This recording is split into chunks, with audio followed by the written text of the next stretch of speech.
Fala aí pessoal, todos bem? Sejam bem-vindos, eu sou o William Godoy. Hoje nós vamos falar desse Flamengo e Juventude, próximo adversário do Flamengo.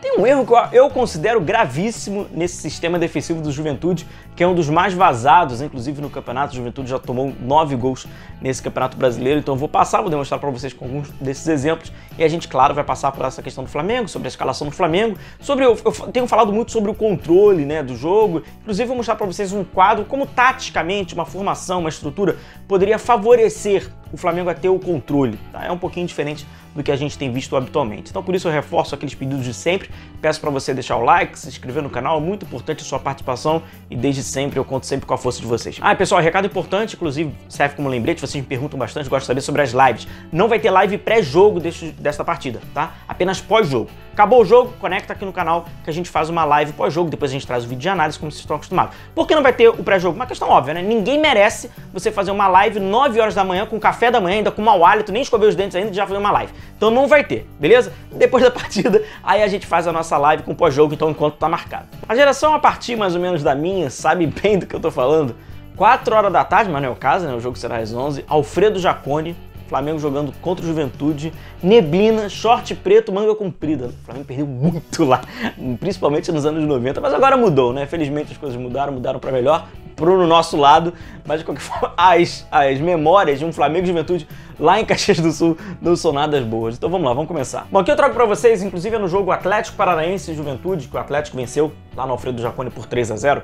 A gente vai ver que faz parte da movimentação, sobretudo da última linha, né? Existe aquela escolha de continuar sustentado, o Juventude tenta fazer essa defesa sustentada, tenta manter o seu alinhamento, contudo, inclusive os analistas, eles usam uma terminologia, eu acho feia, mas enfim, de arrastar, né? Foi arrastada, enfim.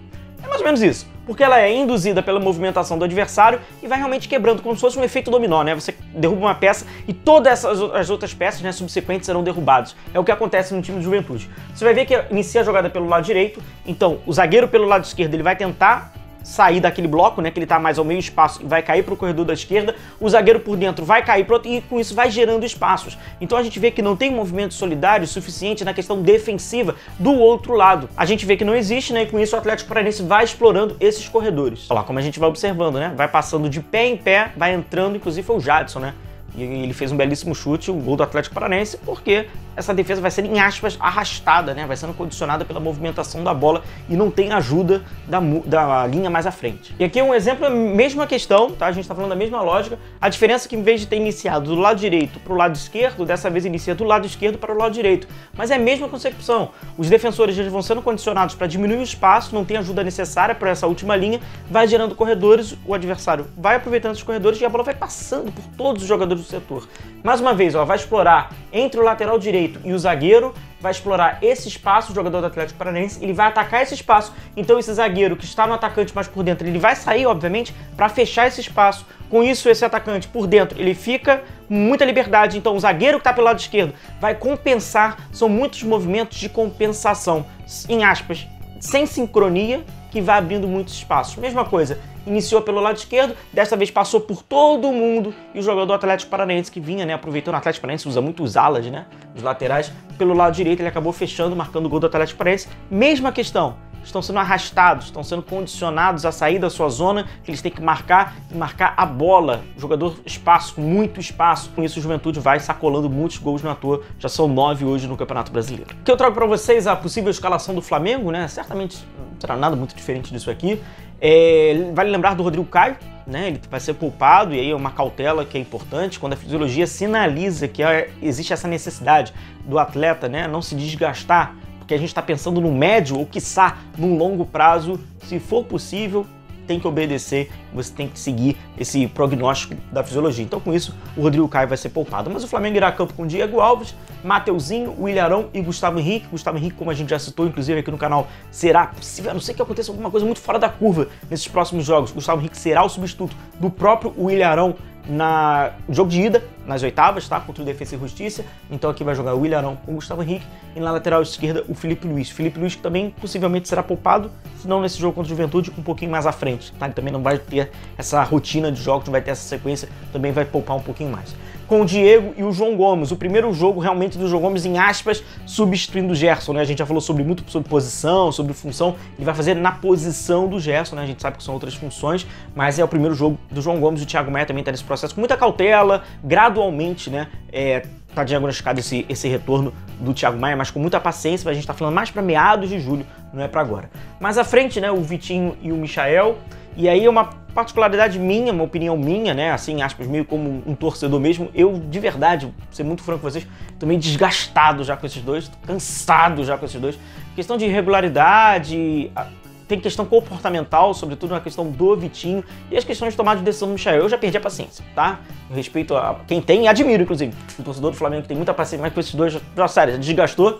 E mais à frente, aí sim, o Bruno Henrique com o Pedro, né? O Pedro, então, vai receber essa minutagem, vai jogar mais à frente. O Bruno Henrique, que tem sido, né, o jogador, inclusive, no último jogo contra o Fortaleza, ele foi o personagem da partida. Então a gente aqui arma o Flamengo no 4-2-2-2, mas agora a gente vai entrar nas variações, sobretudo no período do controle de jogo. Trabalho com o Flamengo na sua construção de jogo, né, com os 3 jogadores, com o Diego à frente dessa linha, com o João Gomes. Vamos observar se eles vão revezar ou se vai ser realmente o João Gomes com um pouco mais de liberdade, um pouco semelhante ao que nós vimos LDU e Flamengo. O Flamengo fez um excelente 45 minutos, né, naquele jogo, e o João Gomes foi um dos destaques. Inclusive, eu acho que foi a melhor minutagem que o João Gomes já aproveitou com a camisa do Flamengo. E a gente vai ver aquela linha com 5 jogadores mais à frente. Inclusive, isso pode até condicionar mais erros do que já tem na defesa do Juventude, tá? Quando a gente trouxe lá no início do vídeo, vale a gente alertar, porque são mais jogadores, o Juventude já tá tendo dificuldade com poucos, o Flamengo utilizando 5. Lá na esquerda é ele, né, o Michael, e aí ao lado dele, trabalhando por dentro, que é um destaque individual, o Bruno Henrique trabalha muito bem por dentro, tendo a companhia do Pedro, ao lado, né, o Vitinho. E mais aberto pelo lado direito, o Mateuzinho, né? Inclusive eu trouxe um vídeo falando do Mateuzinho, que lidera 4 ou 5 quesitos, talvez a minha memória esteja me traindo. Se não me engano, são 4 ou 5 quesitos entre todos os laterais do Campeonato Brasileiro. Ele vai sendo um destaque, então até o momento, né, um recorte muito pequeno, mas vai sendo um destaque desse Campeonato Brasileiro. Ele está apenas em segundo em número de desarmes, mas também é um número considerável. Então esse Flamengo, né, nesse 3-2-5, com essas variações. Aqui eu trago para vocês, inclusive, o Flamengo tentar ter um pouco mais de controle. Eu sei que é muito difícil você ter controle com 2 desequilibrados, né, que é o Vitinho e com o Michael. Jogadores que são apenas verticais, que têm muita dificuldade para trabalhar a bola, uma inércia absurda, enfim. O que acontece? O Flamengo pode tentar fazer um período um pouco mais sustentado. O que quer dizer isso? Você ter o apoio do Felipe Luiz, ele já tem na saída, mas ele é um pouco mais aberto pelo lado esquerdo. O Gustavo Henrique com o Ilharão, participando diretamente, e também o Mateuzinho. Mas isso aqui eu digo no período que o Flamengo tiver uma vantagem. Então o Flamengo pode trabalhar com esses 4 jogadores com o Diego, e eles vão fazendo o Diego, né, o movimento do pêndulo, com paciência, eles vão trabalhando a bola, já que eles têm um pouco mais de característica de controle do jogo, e aí pode utilizar com o Diego, ou também, como eu boto pra vocês, com o João Gomes. E aí teria 6 jogadores, uma saída bem sustentada, o Flamengo tendo controle, e como a gente observa, né, criando 2 triângulos pelo lado direito e um triângulo também pelo lado esquerdo. Isso ajuda com superioridade. Seria um Flamengo um pouco mais confortável, tendo o controle da partida, para não ficar aquele jogo de bate e volta, que eu já tenho falado bastante aqui no canal. Porém, a gente tem que admitir que Vitinho, Michael e até mesmo Bruno Henrique são jogadores de verticalidade. Dificilmente passa por eles um jogo de controle. Então, até mesmo para eles ficarem mais à frente, eles não participam, em aspas, desse controle diretamente, mas você trabalha com o Mateuzinho, com o Arão, com o Gustavo Henrique, com o Felipe Luiz, tendo o auxílio do João Gomes e do Diego, formando triângulos, formando superioridade. Então o Flamengo conseguiria ter um pouquinho mais de controle, que é necessário para não ficar aquele jogo de bate e volta que a gente sabe que é desgastante, é impossível você manter uma intensidade muito alta, e você acaba em alguns momentos flertando com o risco, né, do adversário chegar à tua área, você com poucos jogadores para se defender. Seria muito legal também se o Flamengo conseguisse exercer essa marcação-pressão, inclusive nos primeiros 45 minutos no Maracanã contra o Fortaleza. O Flamengo fez isso muito bem, porém no segundo tempo caiu um pouco. Então a gente pode imaginar que o Flamengo vai tentar, né, fazer uma marcação sob pressão, que é muito importante. O Juventude tem dificuldade também para esse período de saída de bola. A saída de bola não é sustentada, não é tão apoiada, então o Flamengo conseguiria ter numerosidade, inclusive mais ofensiva. E outro ponto, caso o Flamengo escolha, né, opte por um bloco médio, também é possível passar isso durante os 90 minutos para dar aquela relaxada e diminuir um pouquinho mais a intensidade do jogo.